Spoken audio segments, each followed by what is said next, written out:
Ay, bale, yung common issue natin sa Bergman, ISC.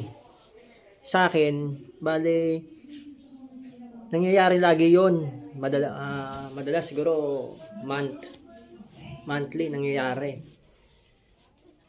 Bale, nagtry ako magpalit ako ng manual ISC. This manual ito. Ay. Tapos, ang ginawa ko, yon, na-install ko na nga to. Mga